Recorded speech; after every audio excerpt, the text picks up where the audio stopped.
Il est 19h. Merci de nous rejoindre pour ce bulletin complet de l'information à la une de l'actualité de ce samedi 20 janvier. 106e jour de génocide sioniste à Reza et un bilan qui frôle la barre des 25 000 martyrs. Alors que les 3 zones de Reza sont soumises au bombardement, 165 martyrs ont été enregistrés durant les dernières 24 heures.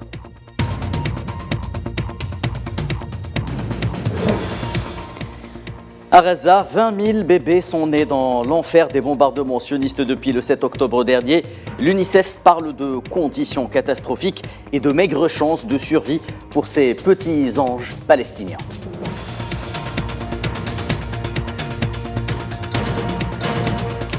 L'extrapolation de l'agression sioniste à la région du Moyen-Orient prend des allures dangereuses. Au moins 4 morts dans une frappe sur Damas ce samedi. Une frappe portant le sceau de la machine de guerre sioniste.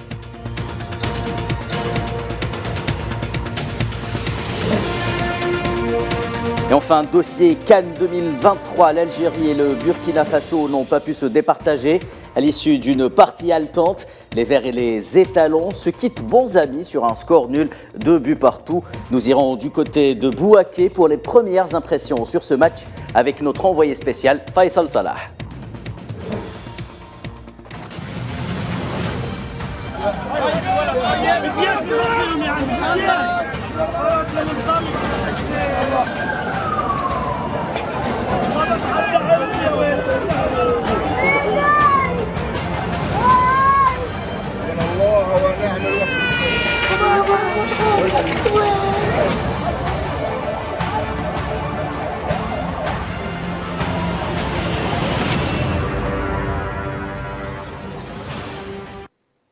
Madame, Monsieur, bonsoir. 106e jour d'agression sioniste sur Reza, une agression génocidaire ayant jusque-là ôté la vie à près de 25 000 Palestiniens tombés en martyrs sous le joug de l'occupation sioniste. Selon le dernier bilan du ministère de la Santé à Reza, le nombre de victimes s'élève ce samedi 20 janvier à 24 927 martyrs et près de 62 400 blessés. Selon la même source et durant les dernières 24 heures, les forces d'occupation sionistes ont commis 14 massacres contre des familles et des civils à Reza, des exactions ayant fait un triste bilan de 165 martyrs et 280 blessés.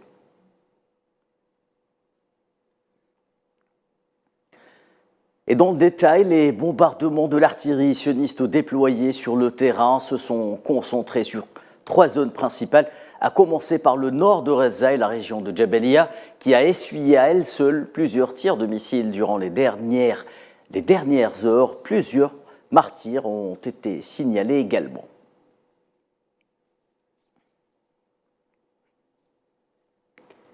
La région de Nusayrat, au centre de Reza, aussi prise pour cible par l'armée sioniste à travers une série de bombardements ayant fait des dizaines de martyrs, à l'instar des camps de Merazi et Bouraïj, ainsi que la zone de Masdar, où pas moins de 20 corps ont été sortis des décombres.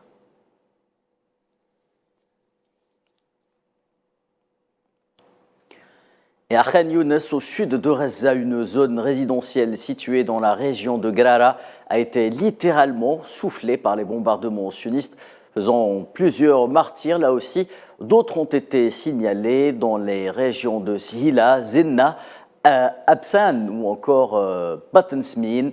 À noter que les abords de l'hôpital Nassar subissent un nouveau siège et des bombardements sionistes depuis plusieurs jours.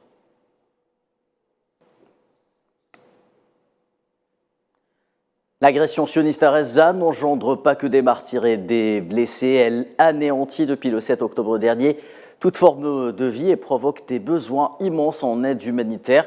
L'ONG Médecins sans frontières revient lors d'une conférence de presse sur l'ampleur de ces besoins en les qualifiant d'océans. Very low because currently the situation is absolutely dire. La situation à laquelle nous assistons et dénonçons à Reza est sans précédent à bien des égards. Et nous avons constamment partagé nos observations et nos conclusions dans nos communications publiques. La combinaison d'un siège sur l'ensemble de la population d'attaques systématiques contre la population civile et contre les établissements de santé, la destruction du système de santé et le déplacement forcé de centaines de milliers de personnes sans nulle part où aller en toute sécurité entraînent des souffrances insupportables dans la bande de Gaza. Nous sommes extrêmement inquiets pour la survie de la population de Gaza et nous réitérons notre appel à un cessez-le-feu immédiat et durable. Gaza transformé en un cimetière pour certains enfants et un véritable enfer pour d'autres. Ils sont, selon l'UNICEF, 20 000 bébés avoir vu le jour au milieu des bombardements en ces 106 jours d'agression. La plupart risquent aujourd'hui de mourir à cause des conditions de vie désastreuses. À Madame Ziane Zitouni. Malgré un système sanitaire effondré, des bombardements incessants, en plus de la torture morale pour les femmes enceintes à Gaza, près de 20 000 bébés sont nés dans des conditions infernales depuis le début de l'agression sioniste le 7 octobre dernier. Près de 20 000 bébés sont nés pendant la guerre. Cela représente un bébé né dans cette horrible guerre toutes les 10 minutes environ. La situation des femmes enceintes et des nouveau-nés dans la bande de Gaza est inimaginable et exige des actions immédiates et intensifiées. La situation déjà précaire de la mortalité infantile et maternelle s'est aggravée à mesure que le système de santé s'effondre. Les problèmes chroniques d'accès à l'aide ont fait que des césariennes ont été pratiquées sans anesthésie, tandis que d'autres femmes n'ont pas pu accoucher de leur bébé mort-né en raison d'un personnel médical dépassé. Les mères sont confrontées à des défis inimaginables pour accéder à des soins médicaux, à une nutrition, à une protection adéquate avant, pendant et après l'accouchement. Voir des nouveau-nés souffrir alors que certaines mères se vident de leur sang devrait nous empêcher de dormir la nuit. Après l'accouchement, le calvaire ne fait alors que commencer. Tout fait défaut. Alimentation, eau potable, soins médicaux, abris adéquats. Cela se traduit pour les nourrissons par des taux plus élevés de dénutrition, des problèmes de développement et d'autres complications de santé. Devenir mère devrait être un moment de célébration, mais à Gaza, c'est un nouvel enfant livré en enfer. L'humanité ne peut pas permettre que cette version déformée de la normale persiste plus longtemps. Les mères et les nouveau-nés ont besoin d'un cessez-le-feu humanitaire. Inquiet face à la détérioration de la situation humanitaire à Gaza, le directeur général de l'Organisation mondiale de la santé s'alarme à plusieurs reprises de la confirmation d'infections à l'hépatite A à Gaza. Les conditions de vie inhumaines, presque pas d'eau potable, de toilettes propres et la possibilité de garder les environs propres permettront à l'hépatite A de se propager davantage et mettront en évidence à quel point l'environnement est extrêmement dangereux pour la propagation des maladies. L'armée sioniste mène une agression destructrice contre Gaza depuis 3 mois, faisant près de 25 000 martyrs et plus de 61 000 blessés, pour la plupart des enfants et des femmes. L'agression de l'occupation sioniste contre Gaza de plus en plus extrapolée à toute la région du Moyen-Orient. L'entité sioniste a mené samedi une frappe contre un immeuble résidentiel dans la capitale syrienne Damas. L'immeuble de 4 étages situé dans le quartier de Mézé a été détruit par la frappe, a-t-on indiqué de sources sûres. Le quartier de Mézé abrite notamment le quartier général de l'ONU ainsi que des ambassades. Un nouvel attentat qui a coûté la vie à au moins 4 membres des gardiens de la révolution iranien, dont le chef du service de renseignement en Syrie.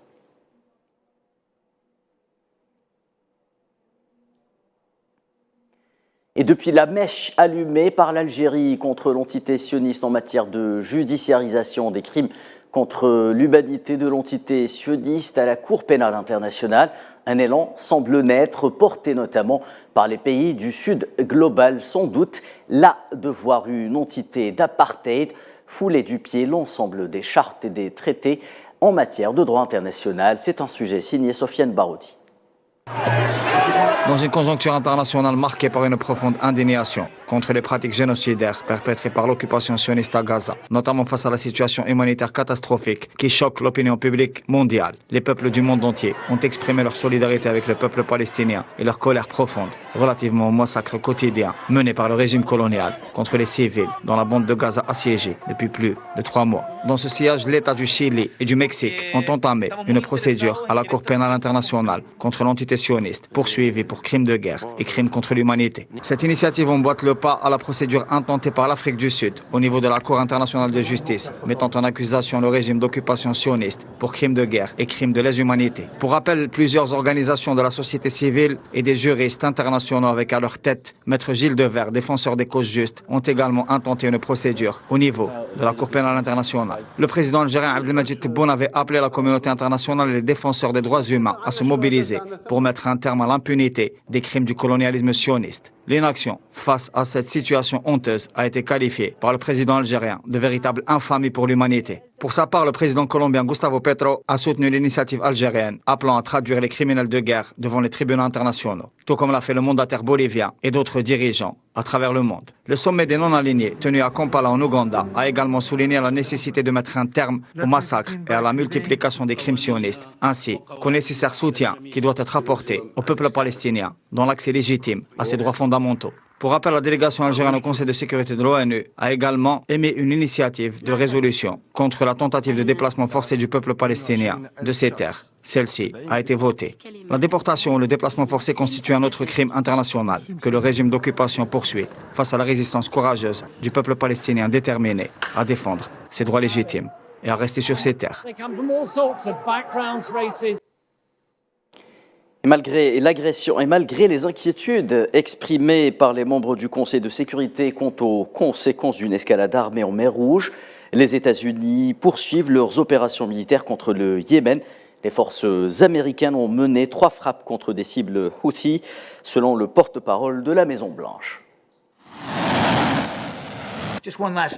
Juste une dernière chose. Ce matin, les forces américaines ont mené avec succès 3 frappes d'autodéfense contre des cibles Houthis au Yémen.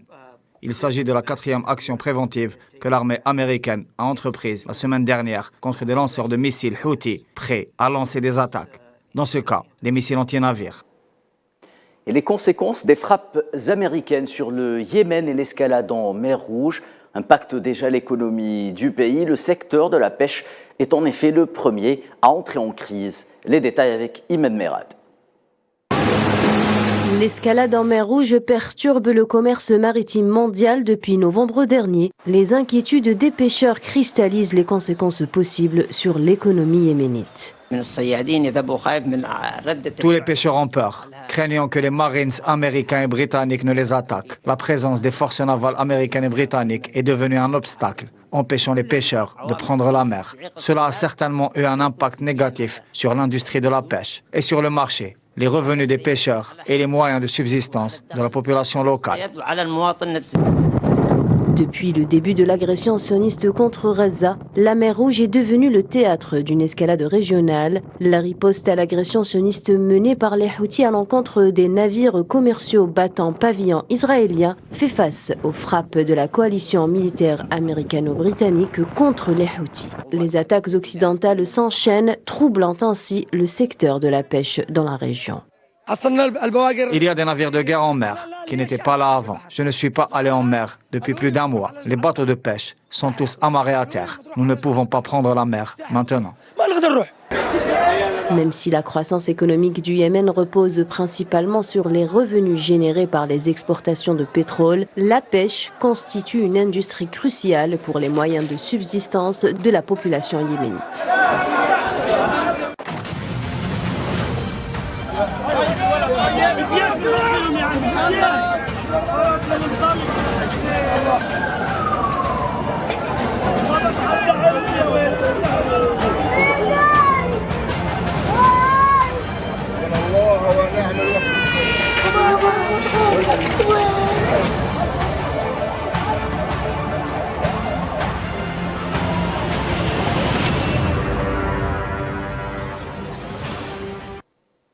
Dans Dans le reste de l'actualité, l'Algérie, et par le biais d'un communiqué du ministère des Affaires étrangères, déclare qu'un prétendu site de l'Alliance des États du Sahel a relayé des allégations dénuées de tout fondement attribuant de manière mensongère à l'Algérie une initiative sur le Mali à l'occasion du sommet des pays non alignés se tenant actuellement à Kampala. Selon ce site, l'Algérie aurait introduit dans le document final du sommet des dispositions se rapportant à l'accord de paix et de réconciliation au Mali issu du processus d'Alger. La délégation algérienne dément formellement avoir pris une telle initiative. Tout ce que le document final de Kampala comprend comme langage à propos de la crise malienne a été adopté depuis la réunion ministérielle de Bakou du mouvement des PNA. Ce langage appartient en propre au mouvement des non-alignés. L'Algérie n'est intervenue en aucun cas, en aucun moment dans sa formulation. Fin du communiqué. Et les travaux, justement, du 19e sommet du mouvement des non-alignés ont repris samedi à Kampala, la capitale ougandaise, sous le thème « Approfondir la coopération pour une prospérité mondiale partagée ». L'occasion pour les dirigeants du MNA et du continent africain de dénoncer le génocide sioniste à Gaza et d'exiger un cessez-le-feu immédiat. Africa condemns. L'Afrique condamne cet échec moral, juridique et humanitaire inacceptable et exige la fin immédiate de la guerre injuste contre le peuple palestinien et la mise en œuvre immédiate de la solution à deux États. J'exprime une fois de plus le soutien total et indéfectible de l'Union africaine au peuple palestinien. There can be no lasting peace in the Middle East. Il ne peut y avoir de paix durable au Moyen-Orient sans un règlement du conflit israélo-palestinien. Nous pensons qu'une solution durable peut être possible grâce à l'incarnation d'un État palestinien indépendant, souverain et géographiquement contigu basé sur des frontières de 1967 avec Jérusalem-Est pour capitale. La prévention que le conflit ne se transforme en guerre régionale est une autre priorité. C'est notre principal message à toutes les parties concernées, tant dans la région qu'au-delà, afin de contenir cette situation. Le président sud-africain Cyril Ramaphosa a lui aussi appelé à l'arrêt immédiat de l'agression sudiste contre la bande de Gaza. Lors de son discours au 19e sommet du mouvement des non-alignés, Ramaphosa a considéré que le génocide à Gaza démontrait l'incompétence des Nations Unies, en particulier du Conseil de sécurité. Le chef de l'État sud-africain a également réitéré la nécessité d'établir un système juste et équitable de gouvernance mondiale capable, je cite, de répondre à tous les besoins dans les situations de menace et de préjudice.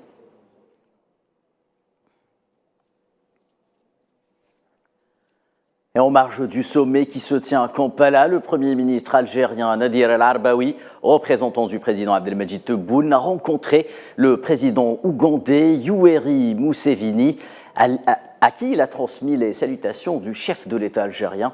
Le président ougandais a exhorté le Premier ministre algérien de transmettre ses salutations fraternelles et sa profonde gratitude au président de la République algérienne, tout en exprimant sa volonté de travailler de concert avec lui pour faire respecter les principes et les buts de la Charte des Nations Unies, le mouvement des non-alignés, le groupe des 77 et la Chine. Les deux parties ont également discuté des relations de coopération bilatérale et des moyens de les renforcer dans divers domaines, notamment le commerce, l'énergie et l'électricité, à la lumière des résultats des entretiens fructueux tenus par le président ougandais avec son homologue Abdelmadjid Tebboune lors de sa visite en Algérie en mars 2023.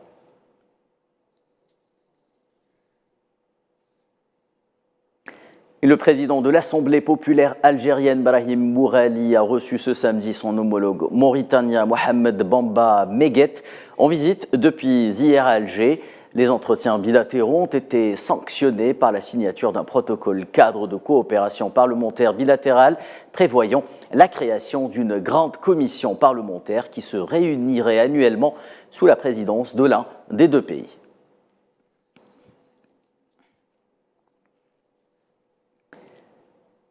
Et depuis Kampala, le chef du conseil présidentiel libyen, Mohamed El-Menfi, a confirmé vendredi que le moment était venu de mettre fin aux interminables étapes de transition en Libye et de permettre au peuple d'accéder à son droit légitime d'aller aux urnes et de voter dans un pays stable.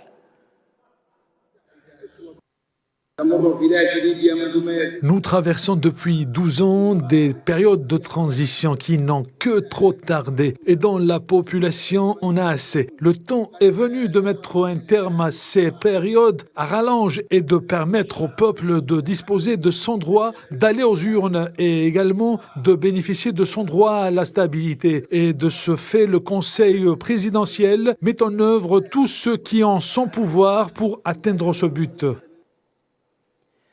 Et au Maroc, pas moins de 111 manifestations en soutien à la Palestine et en rejet de la normalisation ont été organisées dans une soixantaine de villes vendredi. Selon un communiqué de l'autorité marocaine de soutien aux affaires nationales, les villes de Casablanca, Fès, Rabat, Berkane, Agadir et d'autres ont vu une importante participation de manifestants brandissant des banderoles anti-normalisation et appelant à la fin de l'occupation et de l'agression sioniste.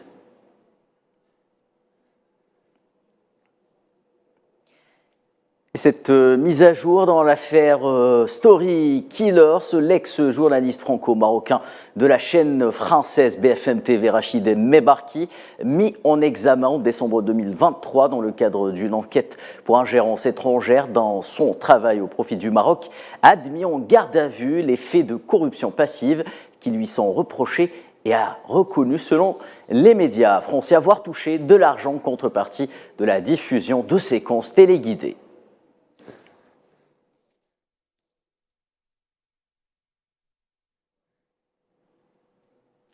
Allez, direction la Côte d'Ivoire pour notre dossier consacré à la Coupe d'Afrique des Nations 2023.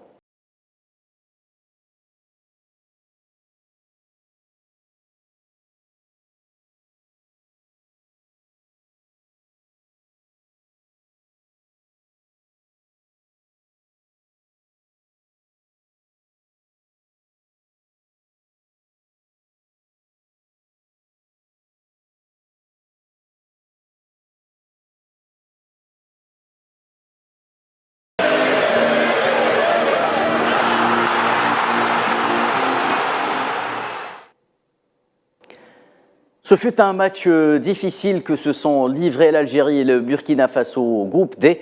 Les Verts ont arraché le match nul dans les dernières minutes de la rencontre alors qu'ils étaient menés sur le score de 2-1. L'Algérie garde ainsi toutes ses chances pour se qualifier au second tour avant d'affronter la Mauritanie lors du troisième et dernier match de cette poule.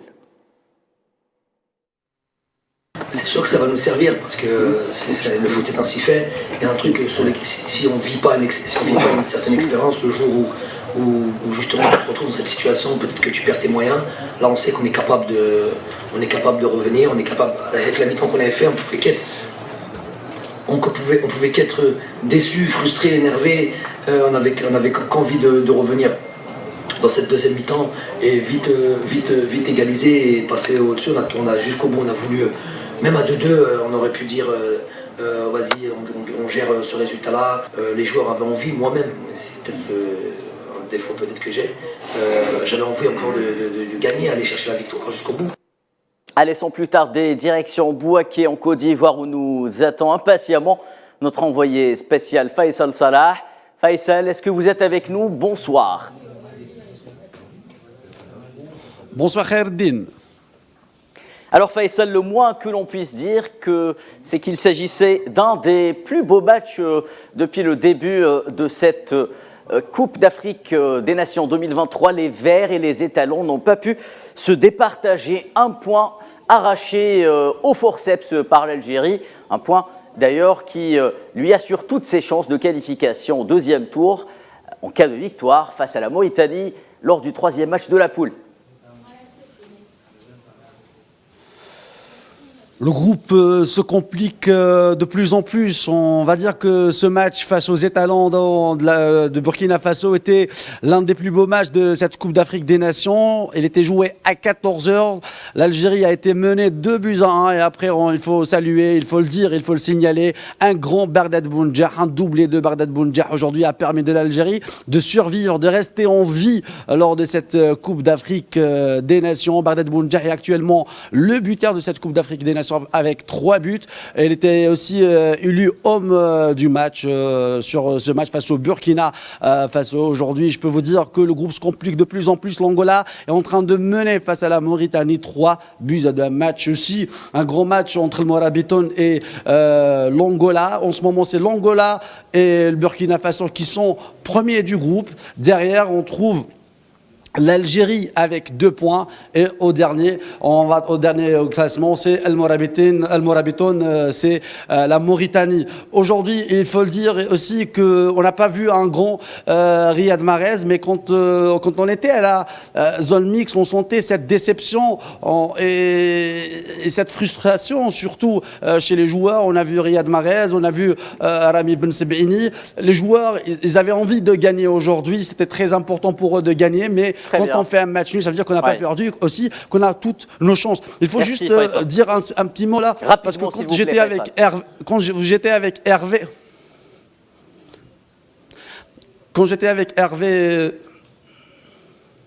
Faisal Salah, on vous écoute.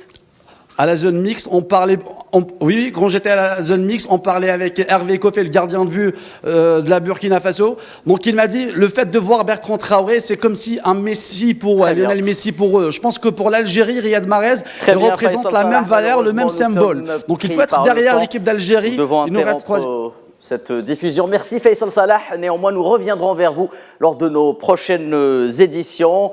Vous l'avez rappelé, le score entre la Mauritanie et l'Angola est de 3-2 pour la Mauritanie à la 65e minute de jeu. Sur ce, s'achève notre journal. Merci de l'avoir suivi. Excellente suite des programmes sur Al 24 News.